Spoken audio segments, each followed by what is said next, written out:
ഓം സ്വാമിയേ ശരണമയ്യപ്പ. ഹരിവരാസനം സർവ ലോകങ്ങളിലുമുള്ള വിശ്വമോഹനം എല്ലാ ദേവന്മാരാലും പൂജിക്കപ്പെടുന്നവനും ത്രിദശന്മാരാൽ പൂജിക്കപ്പെടുന്നവനും ഭക്തന്മാർ ചോദിക്കാതെ തന്നെ സർവ്വ അഭീഷ്ടങ്ങളും അവർക്ക് പ്രദാനം ചെയ്യുന്നവനും ഹരിയുടെയും ഹരന്റെയും പുത്രനുമായിട്ടുള്ള ദേവനുമായിട്ടുള്ള ഭഗവാനെ ദേവമാശ്രയേ. ശരണം പ്രാപിക്കും. ഓം ഗുരുർബ്രഹ്മ ഗുരുർവിഷ്ണു ഗുരുർദേവോ മഹേശ്വര ഗുരു സാക്ഷാത് പരം ബ്രഹ്മ തസ്മൈ ശ്രീ ഗുരവേ നമഃ. ഓം സ്വാമിയേ ശരണമയ്യപ്പ. എല്ലാവർക്കും നമസ്കാരം, എല്ലാവർക്കും സുസ്വാഗതം.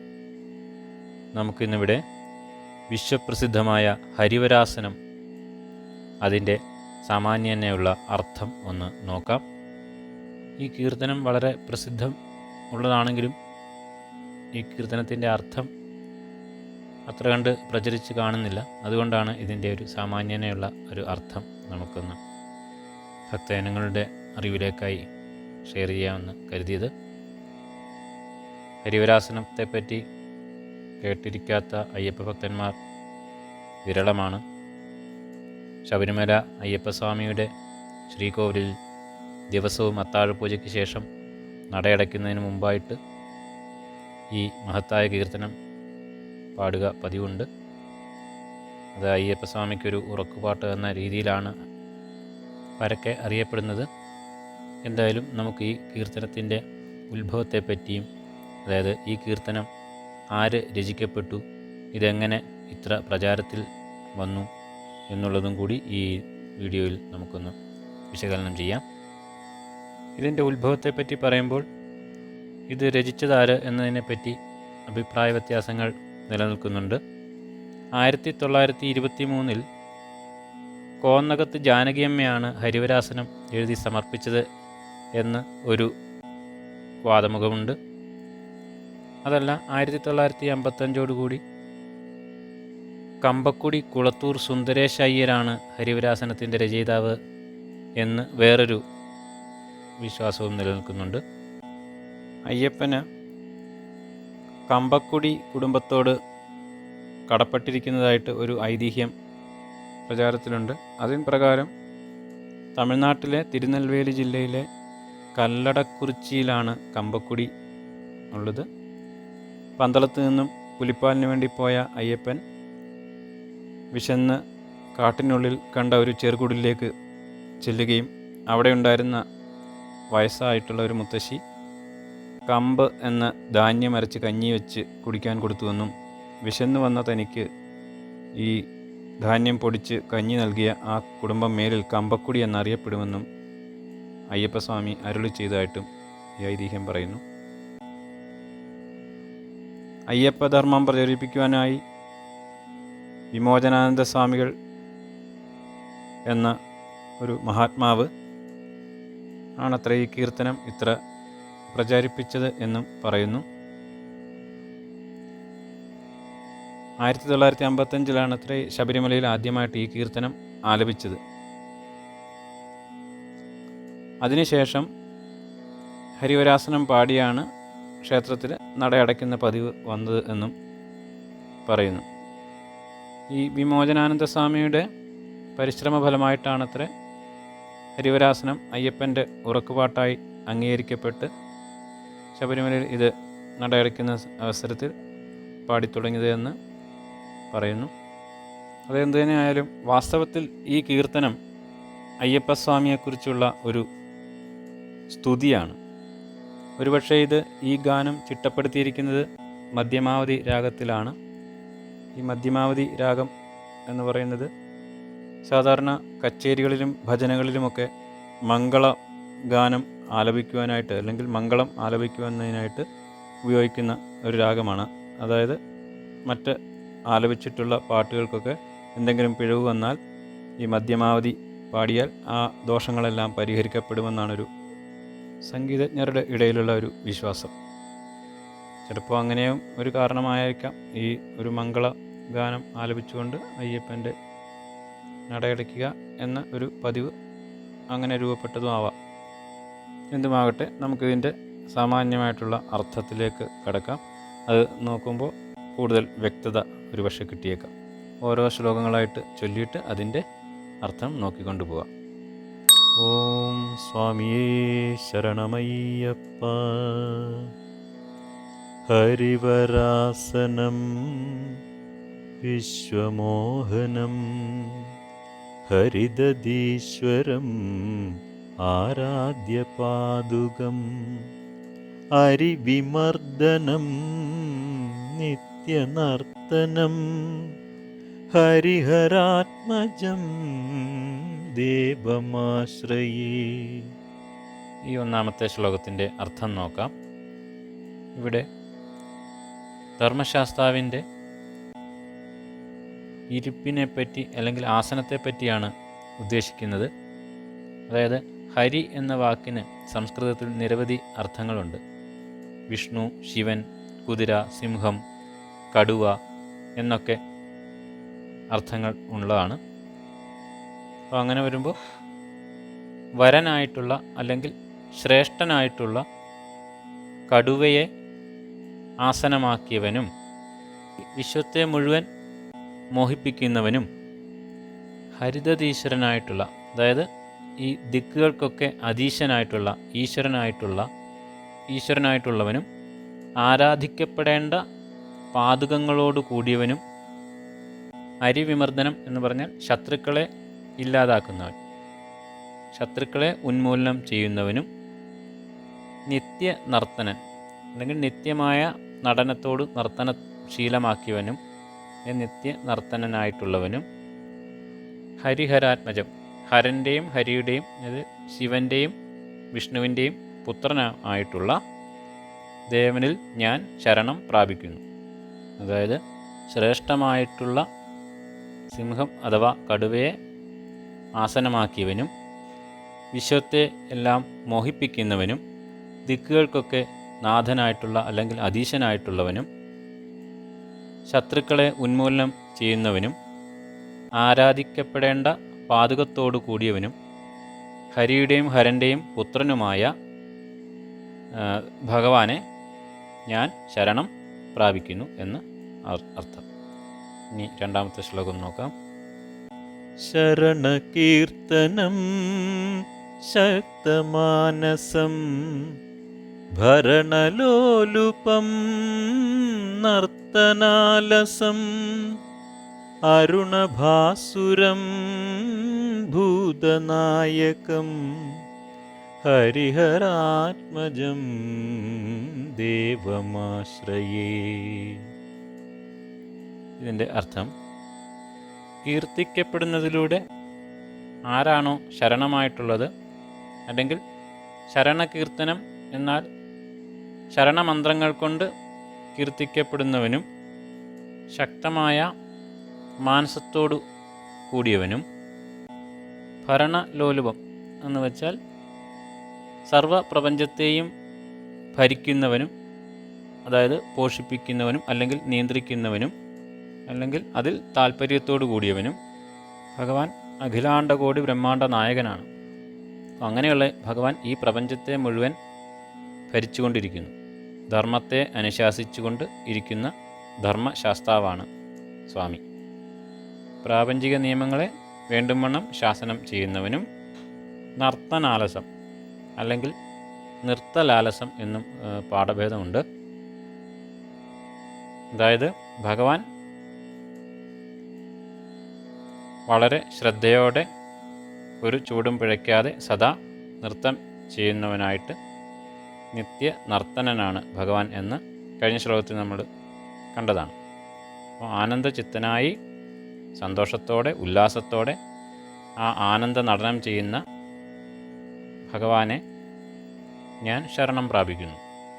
അതായത് നമ്മുടെ ഓരോ കർമ്മവും യാതൊരു ക്ലേശവും ഇല്ലാതെ പൂർണ്ണ മനസ്സോടെ ആസ്വദിച്ച് ഉല്ലാസത്തോടെ നമുക്ക് അത് ചെയ്യാൻ കഴിഞ്ഞാൽ നമ്മൾ കർമ്മകുശലന്മാരാകും. അപ്പോൾ എല്ലാ കർമ്മവും വിജയത്തിലെത്തിക്കാൻ നമുക്ക് സാധിക്കുകയും ചെയ്യും. അതിന് ഭഗവാന്റെ അനുഗ്രഹം വേണം. ഇത് അരുണ ഭാസുരം. ഭാസുരം എന്നാൽ പ്രകാശിക്കുന്നവൻ. അരുണവർണ്ണത്തോടുകൂടി പ്രകാശിക്കുന്നവൻ. അരുണവർണ്ണം എന്ന് പറയുമ്പോൾ സൂര്യനെ ആയിട്ട്, ഉദയസൂര്യൻ്റെ ഇളം ചുവപ്പ്, കുങ്കുമം, സ്വർണ്ണ നിറം, അഗ്നിവർണ്ണം എന്നൊക്കെ നമുക്ക് മനസ്സിലാക്കാം. ഭൂതനായകം, അതായത് ഭൂതം എന്ന പദത്തിന് അർത്ഥം ഭവിച്ചത് അല്ലെങ്കിൽ ഉണ്ടായത് എന്നാണ്. സചേതനങ്ങളോ അചേതനങ്ങളോ ആയിട്ടുള്ള എല്ലാ സൃഷ്ടിജാലങ്ങളും ഭൂതങ്ങളാണ്. ഭൂതനായകൻ എന്ന് പറഞ്ഞാൽ അവരുടെയെല്ലാം നായകൻ. പഞ്ചഭൂതങ്ങൾ, ആകാശം, വായു, അഗ്നി, ജലം, പൃഥ്വി എന്നീ പഞ്ചഭൂതങ്ങളെ കൊണ്ടാണ് ഈ പ്രപഞ്ചം സൃഷ്ടിക്കപ്പെട്ടിരിക്കുന്നത്. അപ്പോൾ അതുകൊണ്ടാണ് ഈ പ്രപഞ്ചം എന്ന പേരുണ്ടായത്. പ്രകർഷേണ പഞ്ചീകൃതം, അതാണ് പ്രപഞ്ചം. അപ്പോൾ അങ്ങനെയുള്ള ഭൂതങ്ങളുടെയൊക്കെ നായകനായിട്ടുള്ള പ്രപഞ്ചനായകൻ പരമാത്മാവ് തന്നെ എന്നാണ് ഇതിൻ്റെ അർത്ഥം വരുന്നത്. സകല ശരീരങ്ങളും പഞ്ചഭൂത നിർമ്മിതമാണ്. അതുകൊണ്ട് ദേഹത്തിൻ്റെ നാഥനായിട്ട് ശരീരത്തിൽ വസിക്കുന്ന ഈ ജീവാത്മാവും ഭൂതനായകൻ തന്നെയാണ്, അല്ലെങ്കിൽ ഭൂതനായകനായ ഭഗവാൻ തന്നെയാണ് എന്ന് അറിവ് നമുക്ക് ജീവാത്മാ പരമാത്മാ ഐക്യം എന്ന അദ്വൈത സിദ്ധാന്തത്തിലേക്ക് നമ്മളെ നയിക്കുന്നതാണ്. ഇങ്ങനെയെല്ലാമായിട്ടുള്ള ഭഗവാനിൽ ഞാൻ ശരണം പ്രാപിക്കുന്നു.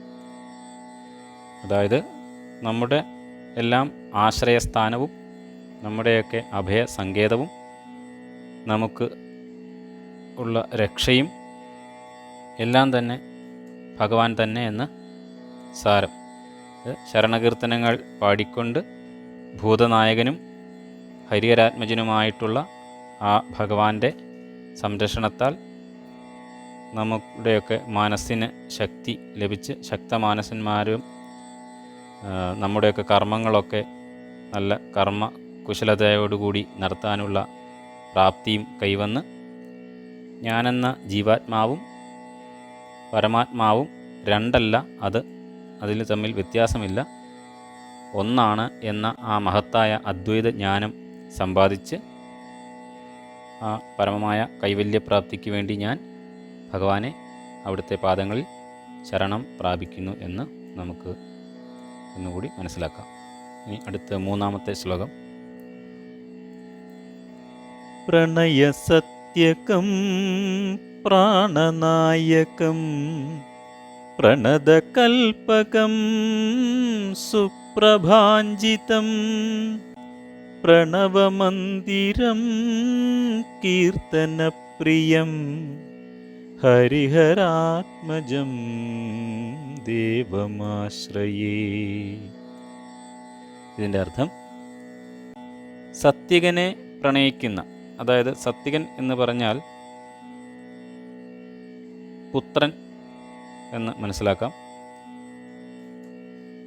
അയ്യപ്പസ്വാമി വാസ്തവത്തിൽ ആരുടെ അവതാരമാണ്? ശാസ്താവിൻ്റെ അവതാരമാണ്, ധർമ്മശാസ്താവിൻ്റെ അവതാരമാണ്. അപ്പോൾ അവതാരമായ അയ്യപ്പസ്വാമി നിത്യബ്രഹ്മചാരിയാണ്. എന്നാൽ ധർമ്മശാസ്താവായ ഭഗവാനാകട്ടെ ഗൃഹസ്ഥാശ്രമിയാണ്. പൂർണ്ണ, പുഷ്കല എന്ന രണ്ട് പത്നിമാരോട് കൂടി സത്യകൻ എന്ന പുത്രനോടും കൂടി കൈലാസത്തിൽ വസിക്കുന്നു എന്ന ഒരു സങ്കല്പമാണ്. അപ്പോൾ ഗൃഹസ്ഥാശ്രമിയായ ആ ശ്രീ ധർമ്മശാസ്താവിനാൽ വാത്സല്യപൂർവം സ്നേഹിക്കപ്പെടുന്ന പുത്രനായ സത്യകൻ, അതാണിവിടെ പ്രണയ സത്യകം എന്ന് വിശേഷിപ്പിച്ചിരിക്കുന്നത്. ഇനി മറ്റൊരു തരത്തിൽ നോക്കിയാൽ സത്യകൻ എന്നാൽ സത്യധർമാദികൾ പാലിക്കുന്നവൻ എന്നും, പ്രണയനം എന്നാൽ അനുഷ്ഠിക്കുക എന്നും നമുക്ക് മനസ്സിലാക്കുകയാണെങ്കിൽ സത്യധർമ്മങ്ങളെ നടപ്പാക്കുകയും അത് അല്ലെങ്കിൽ നിറവേറ്റുകയും ചെയ്യുന്നവനാണ് പ്രണയസത്യകൻ. സത്യധർമ്മ പരിപാലകൻ ആണ് ഭഗവാൻ എന്നും മനസ്സിലാക്കാം.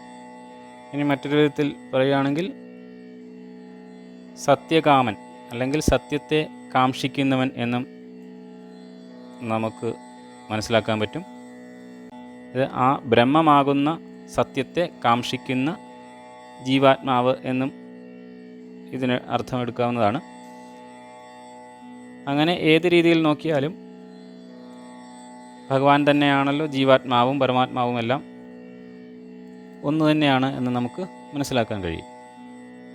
ഇനി പ്രാണനായകം എന്നാൽ പ്രാണൻ 5 പ്രാണന്മാർ, പ്രധാന പ്രാണന്മാർ, പഞ്ചപ്രാണന്മാർ. അതായത് പ്രാണൻ, അപാനൻ, വ്യാനൻ, സമാനൻ, ഉദാനൻ എന്നീ പഞ്ചപ്രാണന്മാരും അതിനൊക്കെ ഉപപ്രാണന്മാരുണ്ട് 5 പേര്. അങ്ങനെ രണ്ടും കൂടി ചേർന്ന് 10 പ്രാണന്മാർ. ഈ 10 പ്രാണന്മാരെയും ഒരുമിച്ച് പ്രാണൻ എന്നാണ് വിശേഷിപ്പിക്കുന്നത്. അപ്പം അങ്ങനെയുള്ള പ്രാണന് നായകനായിട്ടുള്ളവനെ, അതായത് നമ്മുടെ ശരീരത്തിൻ്റെ ആരോഗ്യസ്ഥിതിയൊക്കെ സംരക്ഷിക്കുന്നത് പ്രാണനായകനായിട്ടുള്ള ഭഗവാനാണ് എന്ന് സാരം. പ്രാണൻ എന്നാൽ ജീവനെന്നും വേറൊരു അർത്ഥമുണ്ട്. ഈ ജീവാത്മാവ് അല്ലെങ്കിൽ ജീവാത്മാക്കളുടെ എല്ലാം നായകനായിട്ടുള്ള ഭഗവാനെ പ്രണത കൽപ്പകം, പ്രണതന്മാരാൽ, അതായത് പ്രണതം എന്ന് പറഞ്ഞാൽ നമസ്കരിക്കുന്നവർ. അപ്പോൾ ഭക്തജനങ്ങൾ, ഭക്തന്മാരാണല്ലോ ഭഗവാനെ നമസ്കരിക്കുന്നത്. അപ്പോൾ അങ്ങനെയുള്ള നമസ്കരിക്കുന്ന ഭക്തന്മാരുടെ കൽപ്പവൃക്ഷമായവൻ ആണ് എന്ന് മനസ്സിലാക്കാം. നമസ്കരിക്കുന്ന ഭക്തന്മാരുടെ കൽപ്പവൃക്ഷമായിട്ടുള്ളവനെ, അതായത് കൽപ്പവൃക്ഷം എന്ന് പറഞ്ഞാൽ ദേവലോകത്തുള്ള ഒരു വൃക്ഷമാണ്. അതായത് ഏത് ആവശ്യം പറഞ്ഞാലും അത് സാധിച്ചു കൊടുക്കാൻ കഴിവുള്ളതാണെന്നാണ് പുരാണ വർണ്ണനകൾ. അപ്പോൾ അതുപോലെ ഭഗവാനെ ആശ്രയിക്കുന്ന, ഭഗവാനെ നമസ്കരിക്കുന്ന ഭക്തന്മാർക്ക് എന്താഗ്രഹ നിവൃത്തിയും നേടിക്കൊടുക്കുവാനായി സദാ സന്നദ്ധനാണ് ഭഗവാൻ എന്ന് ഈ പദത്തിലൂടെ നമുക്ക് മനസ്സിലാക്കാം. സുപ്രഭാഞ്ചിതം, സുപ്രഭ എന്ന് പറഞ്ഞാൽ നല്ലപോലെ ശോഭിക്കുന്നത്. സഹസ്രകിരണന്മാർ അല്ലെങ്കിൽ സഹസ്ര സൂര്യന്മാർ ഒരുമിച്ച് ഉദിച്ചുയരുന്നത് പോലെ ശോഭിക്കുന്നു ഭഗവാന്റെ കാന്തി. അങ്ങനെ ശോഭിക്കുന്നതിനാൽ സുപ്രഭാഞ്ചിതൻ എന്ന് വിശേഷിപ്പിച്ചിരിക്കുന്നു. ഇനി പ്രണവമന്ദിരം. പ്രണവം എന്ന് പറഞ്ഞാൽ ഓങ്കാരമാണല്ലോ, അത് പരബ്രഹ്മത്തെ കുറിക്കുന്നതാണ്. നമ്മുടെ ഉള്ളിൽ ആത്മസ്വരൂപമായിട്ട് വർത്തിക്കുന്നത് പ്രണവത്തിൻ്റെ പ്രതീകമായിട്ടുള്ള ഈ ജീവാത്മാവാണ്. അതിനാൽ നമ്മുടെ ശരീരത്തെ പോലും ഒരു പ്രണവമന്ദിരമെന്ന് നമുക്ക് വിശേഷിപ്പിക്കാം. അപ്പം അങ്ങനെയുള്ള ഈ മനുഷ്യ ശരീരത്തിൽ ജീവാത്മാവ് അവിദ്യയുമായിട്ട് ബന്ധപ്പെട്ടതുകൊണ്ടാണ് ശരീരത്തിലാണ് വിരാജിച്ചരുളുന്നു എന്ന് നമ്മുടെ തെറ്റിദ്ധാരണ. അത് അവിദ്യ കാരണം സംഭവിക്കുന്ന ഒരു തെറ്റിദ്ധാരണയാണ്. വാസ്തവത്തിൽ നമ്മുടെ യഥാർത്ഥ സ്വരൂപം എന്താണ്? ഓങ്കാര സ്വരൂപമായിട്ടുള്ള പരമാത്മാവ് തന്നെയാണ്. അങ്ങനെയുള്ള പരമാത്മാവ് വിരാജിച്ചരുളുന്ന മന്ദിരം പ്രണവമന്ദിരം. സർവം ബ്രഹ്മമയമാണ്. അതുകൊണ്ട് ഭഗവാൻ സദാ ബ്രഹ്മസ്വരൂപനാണ്. അപ്പോൾ അങ്ങനെയുള്ള ആ ബ്രഹ്മത്തെ തൻ്റെ മന്ദിരമാക്കി വസിക്കുന്നു. പ്രണവം മന്ദിരമായിട്ടുള്ളവൻ പ്രണവമന്ദിരൻ, അല്ലെങ്കിൽ പ്രണവത്തിന് മന്ദിരമായവൻ എന്നും മനസ്സിലാക്കാം. ഇനി കീർത്തനപ്രിയം. കീർത്തനം എന്ന് പറഞ്ഞാൽ സ്തുതിക്കുക. ഭഗവാനെ സ്തുതിക്കുന്ന പദങ്ങൾ കൊണ്ട് അല്ലെങ്കിൽ കീർത്തനങ്ങൾ, അതിൽ സന്തോഷിക്കുന്നവനാണ് ഭഗവാൻ. അങ്ങനെയുള്ള കീർത്തന പ്രിയനും ആയിട്ടുള്ള ഭഗവാനിൽ ഞാൻ ആശ്രയം പ്രാപിക്കുന്നു. അതായത് സർവപ്രപഞ്ചത്തിൻ്റെയും നായകനായിരിക്കുന്ന സത്യപരിപാലകനും പ്രാണനായകനും ഭക്തന്മാരുടെ കൽപ്പവൃക്ഷമായിട്ടിരിക്കുന്നവനും സുപ്രഭാഞ്ചിതനും ഓങ്കാരം ആരിൽ നിലയനമായിരിക്കുന്നുവോ അങ്ങനെയുള്ള സ്വരൂപത്തോടു കൂടിയവനും ഹരിഹരാത്മജനുമായ ഹരിഹരപുത്രനുമായിട്ടുള്ള ശ്രീ ധർമ്മശാസ്താവിനെ ഭഗവാനെ ഞാൻ ആശ്രയം പ്രാപിക്കുന്നുവെന്ന് മനസ്സിലാക്കാം. ഇനി അടുത്ത ശ്ലോകം നോക്കാം. തുരഗവാഹനം സുന്ദരാനനം വരഗദായുധം ദേവവർണിതം ഗുരുകൃപാകരം കീർത്തനപ്രിയം ഹരിഹരാത്മജം ദേവമാശ്രയേ. അർത്ഥം: തുരക വാഹനം, അതായത് ഭഗവാന്റെ വാഹനം എന്ന് പറഞ്ഞാൽ പുലി എന്ന് പ്രസിദ്ധമാണ്. എന്നാൽ കൈലാസത്തിൽ വസിക്കുന്ന ധർമ്മശാസ്താവിൻ്റെ പ്രധാനമായിട്ടുള്ള വാഹനം എന്ന് പറഞ്ഞാൽ തുരകം, അതായത് കുതിര. അപ്പോൾ ശബരിമലയിലെ അയ്യപ്പസ്വാമി ഭഗവാൻ ധർമ്മശാസ്താവിൻ്റെ അവതാരമാണെന്ന് പറഞ്ഞുവല്ലോ. അപ്പോൾ അവിടുത്തെ കൊടിമരത്തിന് മുമ്പിൽ ധ്വജത്തിന് മുകളിൽ പ്രതിഷ്ഠിച്ചിരിക്കുന്നത് അതായത് മൂർത്തിയുടെ വാഹനത്തെയാണ് പ്രതിഷ്ഠിക്കുക. അപ്പോൾ ആ വാഹനം എന്ന് പറയുന്നത് കുതിരയാണ്. അതായത് കുതിരയ്ക്കുള്ള പ്രത്യേകത എന്താണെന്ന് വെച്ചാൽ അത് അതിവേഗത്തിലാണ് അതിൻ്റെ സഞ്ചാരം തന്നെ. അപ്പോൾ അതിനെ മനസ്സിനോട് ഉപമിക്കാവുന്നതാണ്. അപ്പോൾ മനസ്സിലെ ചിന്തകളൊക്കെ തന്നെ എത്ര വേഗമാണ് അല്ലേ? അപ്പോൾ ചിന്തകളോളം വേഗം മറ്റൊന്നിനുമില്ല. തന്നെയുമല്ല, ശക്തിയുടെ പ്രതീകം കൂടിയാണ് കുതിര എന്ന് ഉദ്ദേശിക്കുന്നത്. അപ്പോൾ ദൃഢമായിട്ടുള്ളതും അചഞ്ചലമായിട്ടുള്ളതും വേഗതയേറിയതുമായിട്ടുള്ള മനസ്സാകുന്ന കുതിരയെ വാഹനമാക്കിയവൻ എന്നും വ്യാഖ്യാനിക്കാൻ സാധിക്കുന്നതാണ്. അങ്ങനെയുള്ള ഭക്ത മനസ്സുകളിൽ വസിക്കുന്നവൻ എന്നും തുരകവാഹനൻ എന്ന പദം കൊണ്ട് നമുക്ക് മനസ്സിലാക്കാം. ഇനി സുന്ദരാനനം, അത്യന്തം മനോഹരമായിട്ടുള്ള സുന്ദരമായിട്ടുള്ള മുഖത്തോടു കൂടിയവൻ. ഈ വിശ്വത്തിൻ്റെ എല്ലാ സൗന്ദര്യത്തിൻ്റെയും അല്ലെങ്കിൽ അതിലധികമോ ആയിട്ടുള്ള സുന്ദരതരമായ മൂർത്തി സ്വരൂപനാണ് ഭഗവാൻ. സൗന്ദര്യം എന്ന് പറഞ്ഞാൽ അത് എല്ലാവരെയും ആകർഷിക്കുന്നതും ഏവർക്കും സന്തോഷത്തെ ജനിപ്പിക്കുന്നതുമാണല്ലോ. അപ്പോൾ സുന്ദരമുഖത്തോടു കൂടിയിട്ടുള്ള ഭഗവാനെ ദർശിക്കുന്ന ഒരു ഭക്തന് ലഭിക്കുന്ന ആ ഒരു ആനന്ദ നിർവൃത്തിയും സന്തോഷവും ഒക്കെ അത് പറഞ്ഞറിയിക്കാൻ സാധിക്കാത്തതാണ്.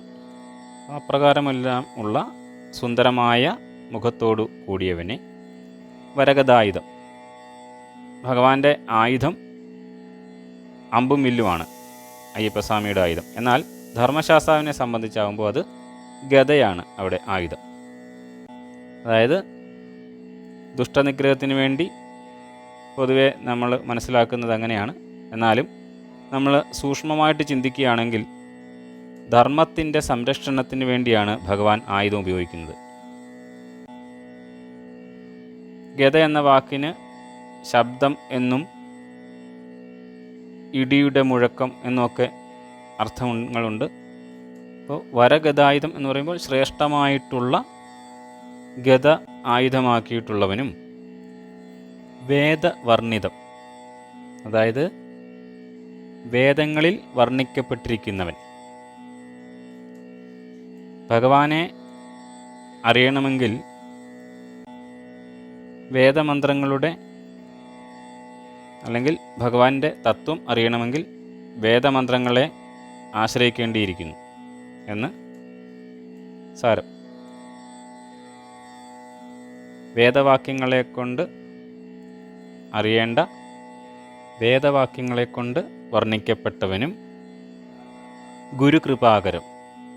ഗുരു എന്നാൽ അജ്ഞാനത്തെ മാറ്റി നമുക്ക് വെളിച്ചം, അറിവ് പറഞ്ഞു തരുന്നവൻ എന്നും അല്ലെങ്കിൽ ഏറ്റവും വലുത്,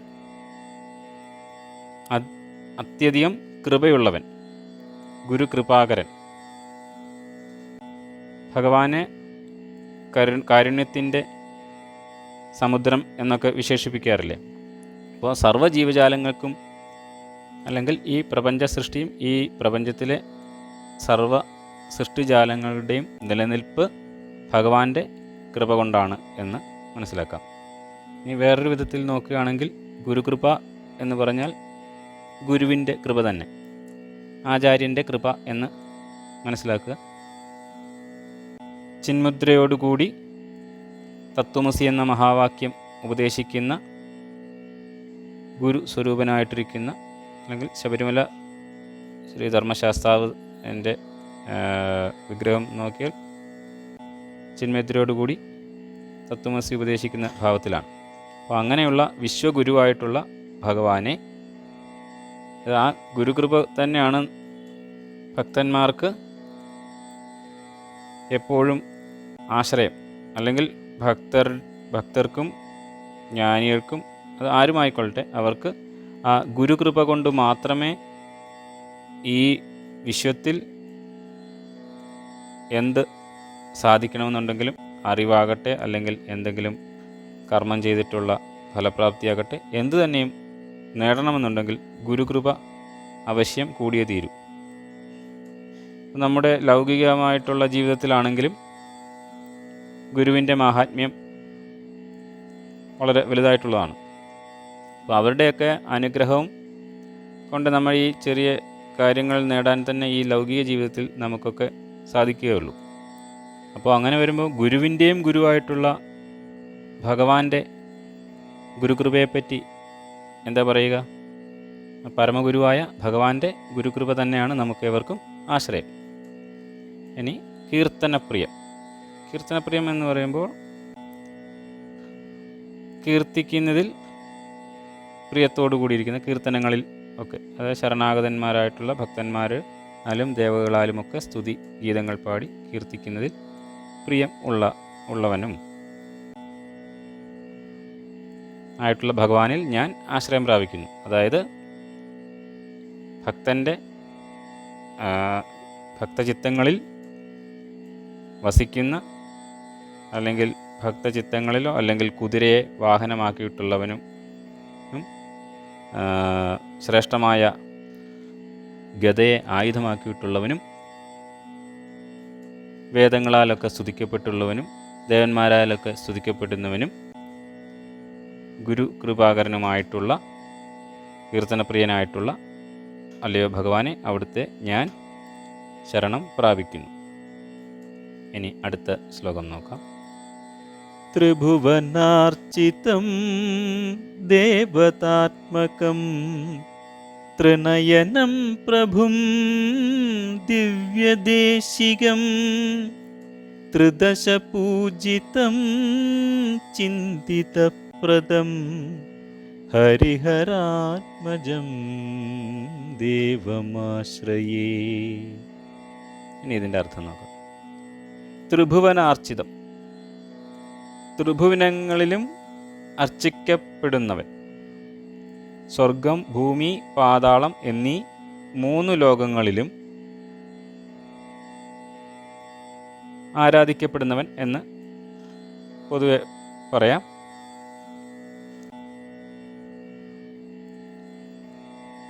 എങ്കിലും സ്വർഗം എന്നുകൊണ്ട് ഉദ്ദേശിക്കുമ്പോൾ നമ്മുടെ ഈ ഭൂലോകത്തിന് മുകളിലായിട്ടുള്ളത്, ഭുവർലോകം, സ്വർലോകം, മഹർലോകം, ജനലോകം, തപോലോകം, സത്യലോകം എന്നീ ക്രമത്തിലാണ് മുകളിലോട്ടുള്ള ലോകം. ഭൂമിയുടെ താഴേക്ക്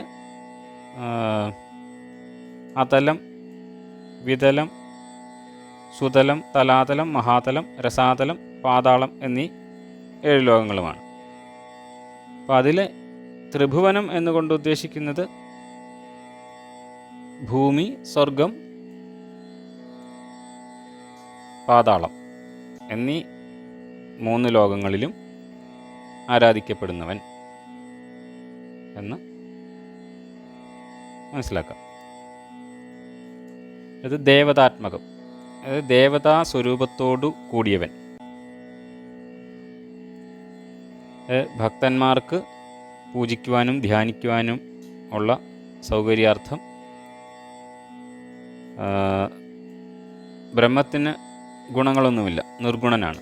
അപ്പം അങ്ങനെയുള്ള ആ ബ്രഹ്മത്തിനെ നമുക്ക് സാധാരണക്കാരായിട്ടുള്ള ഭക്തന്മാർക്ക് ധ്യാനിക്കുവാനും ഒക്കെ വളരെ പ്രയാസകരമാണ്. അതുകൊണ്ട് ആ സഗുണ മൂർത്തിയായിട്ട് സങ്കല്പിച്ചുകൊണ്ടാണ് ആരാധിക്കുന്നത്. അങ്ങനെ ആരാധിക്കപ്പെടുന്നവനും ത്രിനയനം പ്രഭു, അതായത് 3 കണ്ണുകളോട് കൂടിയവനും ഭഗവാൻ പ്രഭുവുമാണ്. പ്രഭു എന്ന് പറഞ്ഞാൽ അതീശനായിട്ടുള്ള, ഈശ്വരനായിട്ടുള്ള, അങ്ങനെ പ്രഭുവും ആയിട്ടുള്ള ഭഗവാനെ ദിവ്യദേശികമായിട്ടുള്ള ഭഗവാൻ. ദിവ്യദേശികൻ എന്ന് പറഞ്ഞാൽ ആചാര്യൻ, ചൂണ്ടിക്കാണിച്ചു തരുന്നവൻ എന്നാണ് ആ പദത്തിൻ്റെ അർത്ഥം മനസ്സിലാക്കാം. അപ്പോൾ ശിഷ്യന്മാർക്ക് അറിവ് പകർന്നു നൽകി ജ്ഞാനോപദേശം നൽകുന്ന ആചാര്യരാണ് ദേശികൻ എന്ന പദം കൊണ്ട്. ദിവ്യം എന്ന് വച്ചാൽ ദൈവികമായിട്ടുള്ള, അത് അമാനുഷികമായിട്ടുള്ള എന്ന് അർത്ഥം. അപ്പോൾ തൻ്റെ ഭക്തന്മാർക്ക് ചിന്മുദ്രയിലൂടെ ആത്മജ്ഞാനം പകർന്നു നൽകുന്ന വിശ്വഗുരുവായിട്ടുള്ള ഭഗവാനെ, ദിവ്യദേശികനായിട്ടുള്ള ഭഗവാനെ, സർവർക്കും ആചാര്യനായിട്ടുള്ള ഭഗവാനെ ദേവപൂജിതൻ.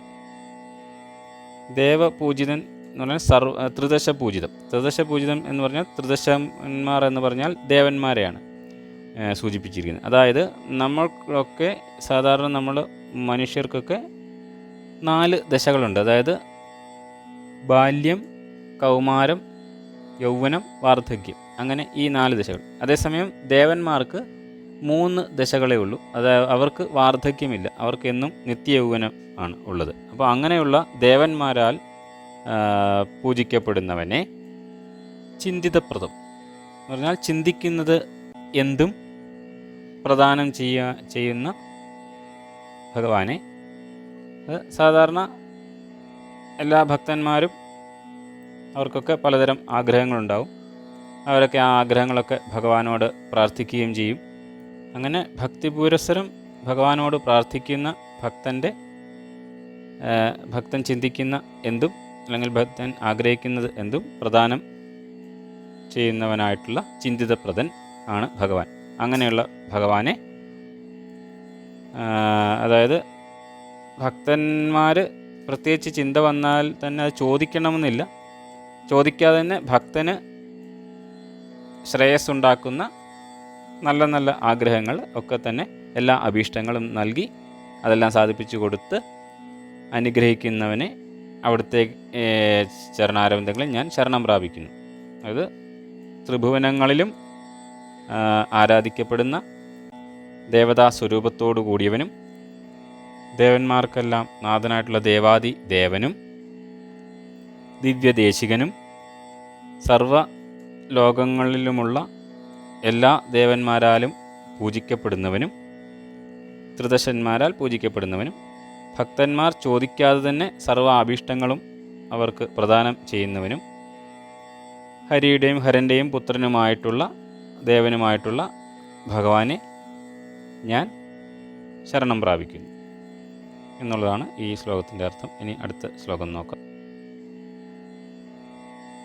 ഭവഭയാപഹം ഭാവുകാവഹം ഭുവനമോഹനം ഭൂതിഭൂഷണം ധവളവാഹനം ദിവ്യവാരണം ഹരിഹരാത്മജം ദേവമാശ്രയേ.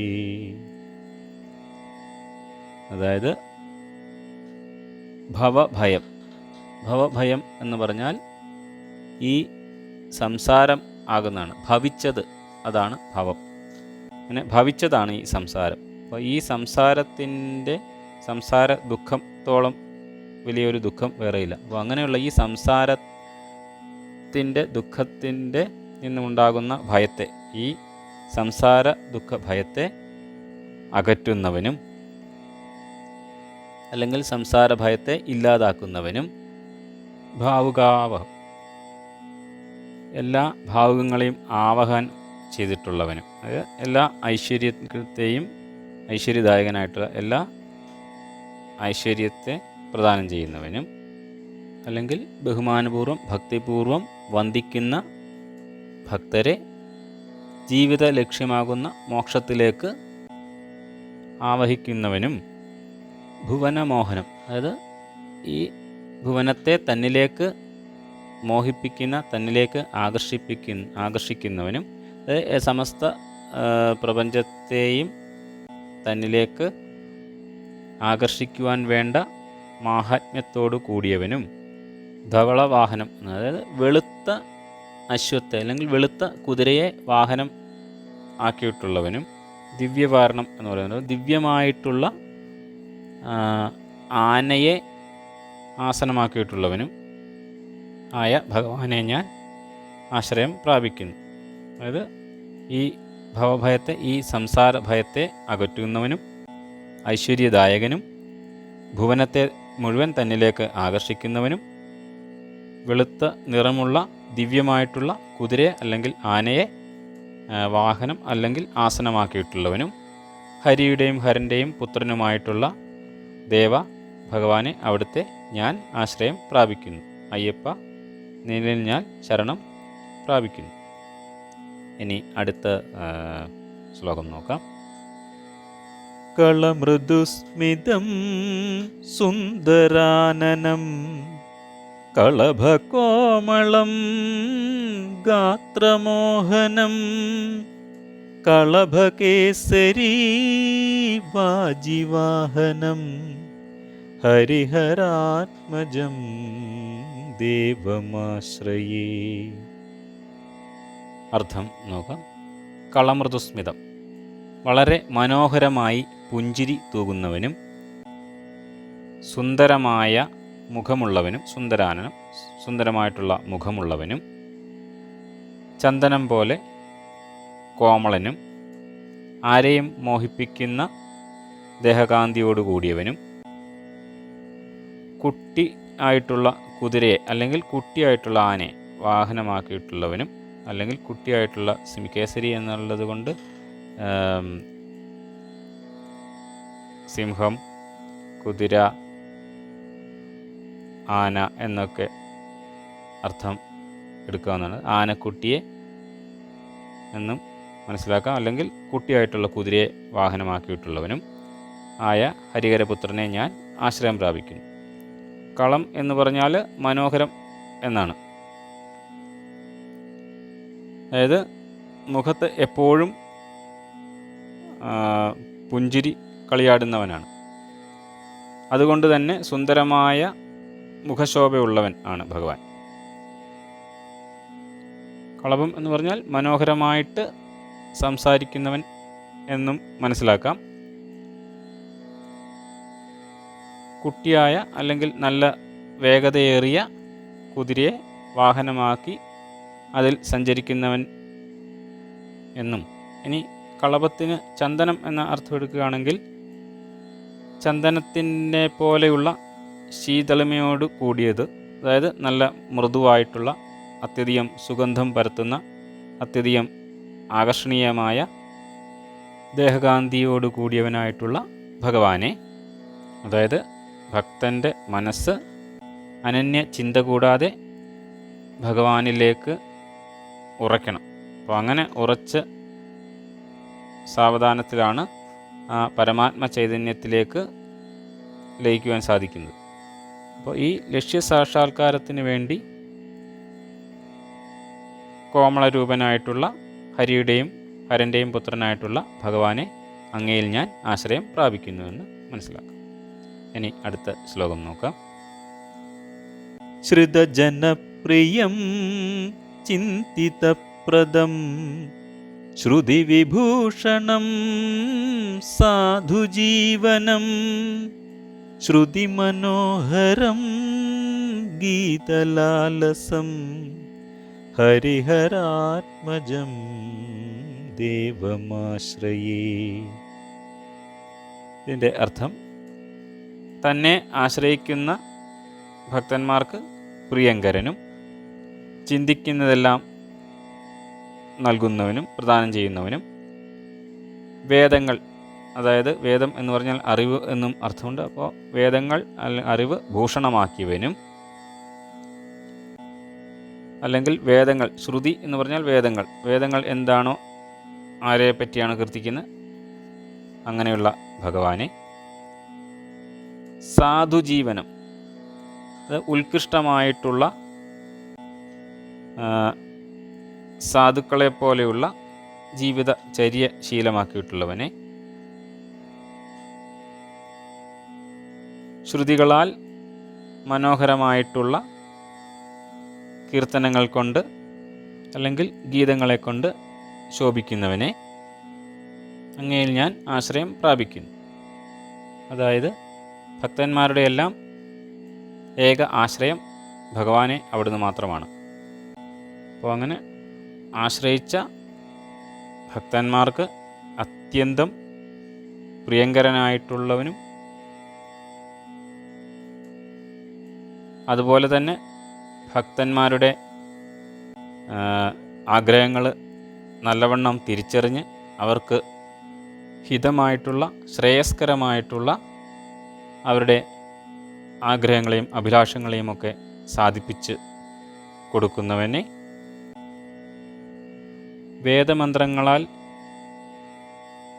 അറിയപ്പെടുന്ന അല്ലെങ്കിൽ വേദമന്ത്രങ്ങളുടെ സാരാംശമായിട്ടുള്ള ചൈതന്യ സ്വരൂപത്തോടു കൂടിയവനായ വേദഭൂഷണമായിട്ടുള്ള, അല്ലെങ്കിൽ വേദം എന്ന് പറഞ്ഞാൽ ആ യഥാർത്ഥമായിട്ടുള്ള അറിവ്, അതായത് തൻ്റെ യഥാർത്ഥ സ്വരൂപം എന്താണെന്ന് ആ ആത്മജ്ഞാനത്തിലേക്കുള്ള അറിവ്, ആ ദിവ്യമായിട്ടുള്ള അറിവ് അങ്ങയ്ക്ക് ഭൂഷണമാണ്.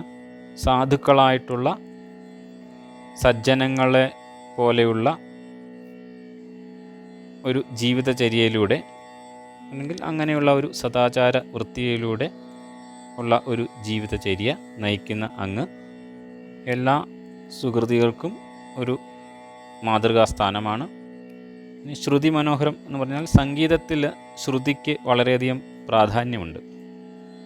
അപ്പോൾ അങ്ങനെ അത് വെച്ച് നോക്കുമ്പോൾ അവിടുത്തെ കീർത്തനങ്ങളും മറ്റും, അല്ലെങ്കിൽ അവിടുത്തെ നാമഗുണഗണങ്ങളും മറ്റും കീർത്തനം ചെയ്യുന്നത് ആ സംഗീതത്തിലെ ശ്രുതി ചേർത്ത് ആലപിക്കപ്പെടുന്ന നാമസങ്കീർത്തനം അല്ലെങ്കിൽ കീർത്തനാദികളിൽ അത്യധികം രസിക്കുന്ന, അത്യധികം സന്തുഷ്ടനായിരിക്കുന്ന ഭഗവാനെ, ഹരിഹരപുത്രനായിട്ടുള്ള അങ്ങയിൽ ഞാൻ ശരണം പ്രാപിക്കുന്നു.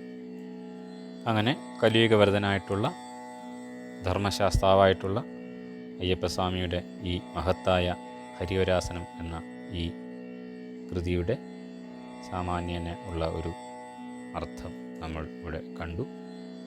ഈ കീർത്തനത്തിന് വളരെ ഗഹനമായിട്ടുള്ള, വളരെ ആഴത്തിലുള്ള അർത്ഥതലങ്ങളൊക്കെ ഉണ്ട്. അതിലേക്കൊന്നും നമ്മൾ പോയിട്ടില്ല. സാമാന്യേന എല്ലാ ശ്ലോകങ്ങളും ഒന്ന് സ്പർശിച്ച് പോയി എന്ന് മാത്രമേ ഉള്ളൂ. എല്ലാവിധ തെറ്റുകുറ്റങ്ങളൊക്കെ ഭക്തജനങ്ങളും ആ ധർമ്മശാസ്താവായിട്ടുള്ള അയ്യപ്പസ്വാമിയും പുറത്ത് കാത്തുരക്ഷിക്കണമേ എന്ന് പ്രാർത്ഥിക്കുന്നു. എല്ലാവർക്കും അയ്യപ്പസ്വാമിയുടെ അനുഗ്രഹം, ആ ധർമ്മശാസ്താവിൻ്റെ അനുഗ്രഹം ജീവിതത്തിലുടനീളം ഉണ്ടാവട്ടെ എന്ന് പ്രാർത്ഥിക്കുന്നു. ഇനി ഇതോടൊപ്പം ഈ 8 ശ്ലോകങ്ങളും ഒന്നിച്ച് ഞാനൊന്ന് ചൊല്ലി സമർപ്പിക്കാം. അത് ആദ്യമേ തന്നെ പാടാതിരുന്നത് ഇതിൽ വളരെ പ്രസിദ്ധമായിട്ടുള്ളതുമാണ്. പിന്നെ നിങ്ങളുടെയൊക്കെ വിലയേറിയ സമയം വെറുതെ ഞാനത് ചൊല്ലിയിട്ട് അത്രയും കൂടെ സമയം കളയണ്ട എന്ന് വെച്ചിട്ട് നേരിട്ട് ഇതിൻ്റെ ഉള്ളടക്കത്തിലേക്ക് പോകാം എന്ന് കരുതിയിട്ടാണ്. എന്തായാലും ഒരാവർത്തി ഇവിടെ ചൊല്ലി സമർപ്പിക്കാം. ഓം സ്വാമിയേ ശരണമയ്യപ്പ. ഹരിവരാസനം വിശ്വമോഹനം ഹരിദധീശ്വരം ആരാധ്യപാദുകം ഹരിവിമർദ്ദനം നിത്യനർത്തനം ഹരിഹരാത്മജം ദേവമാശ്രയേ. ശരണമയ്യപ്പ സ്വാമി ശരണമയ്യപ്പ, ശരണമയ്യപ്പ സ്വാമി ശരണമയ്യപ്പ. ശരണകീർത്തനം ശക്തമാനസം ഭരണലോലുപം നർത്തനാലസം അരുണഭാസുരം ഭൂതനായകം ഹരിഹരാത്മജം ദേവമാശ്രയേ. ശരണമയ്യപ്പ സ്വാമി ശരണമയ്യപ്പ, ശരണമയ്യപ്പ സ്വാമി ശരണമയ്യപ്പ. പ്രണയസത്യകം പ്രാണനായകം പ്രണതകൽപകം സുപ്രഭാഞ്ജിതം പ്രണവമന്ദിരം കീർത്തനപ്രിയം ഹരിഹരാത്മജം ദേവമാശ്രയേ. ശരണമയ്യപ്പ സ്വാമി ശരണമയ്യപ്പ, ശരണമയ്യപ്പ സ്വാമി ശരണമയ്യപ്പ.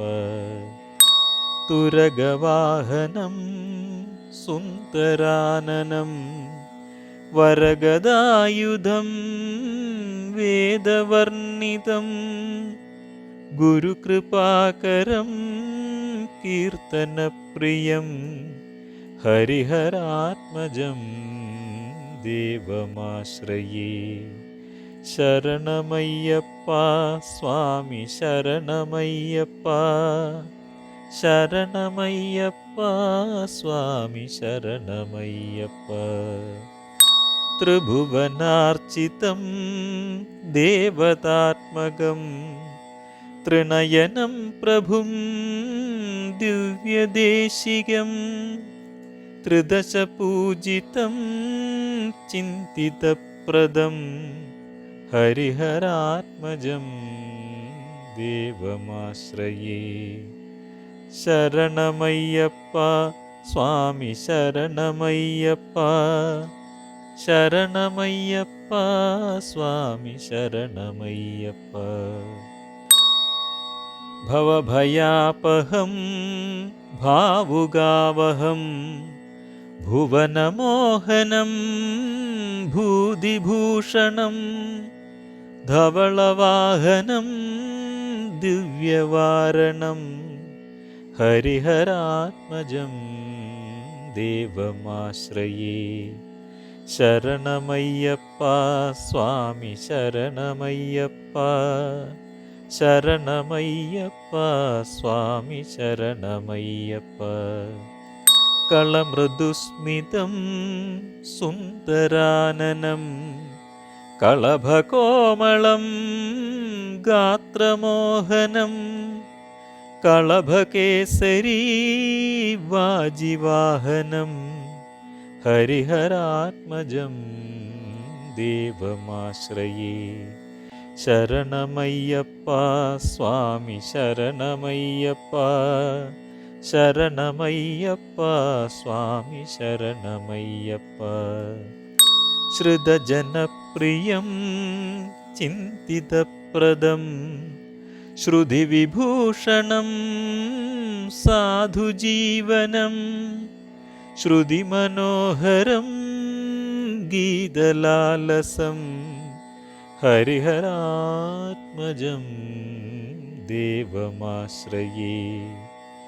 ശരണമയ്യപ്പ സ്വാമി ശരണമയ്യപ്പ, ശരണമയ്യപ്പ സ്വാമി ശരണമയ്യപ്പ, ശരണമയ്യപ്പ സ്വാമി ശരണമയ്യപ്പ, ശരണമയ്യപ്പ സ്വാമി ശരണമയ്യപ്പ, സ്വാമി ശരണമയ്യപ്പ, സ്വാമി ശരണമയ്യപ്പ, സ്വാമി ശരണമയ്യപ്പ. ഓം സ്വാമിയേ ശരണമയ്യപ്പ. ഇത് ഇവിടെ സർവ്വ അപരാധങ്ങളും പൊറുക്കുന്ന ആ കാരുണ്യമൂർത്തിയായ ശ്രീധർമ്മശാസ്താവായിട്ടുള്ള അയ്യപ്പസ്വാമിയുടെ തൃപ്പാദപത്മങ്ങളിൽ സമർപ്പിച്ചുകൊണ്ട് നിർത്തുന്നു. സർവർക്കും ആ കാരുണ്യമൂർത്തിയായ ധർമ്മശാസ്താവിൻ്റെ അയ്യപ്പസ്വാമിയുടെ കൃപാകടാക്ഷങ്ങൾ ഉണ്ടാവട്ടെ എന്ന് പ്രാർത്ഥിച്ചുകൊണ്ട് നിർത്തുന്നു. നന്ദി, നമസ്കാരം. ലോകാ സമസ്താ സുഖിനോ ഭവന്തു. ഹരി ഓം തത്സത്. ജയ് ഗുരു.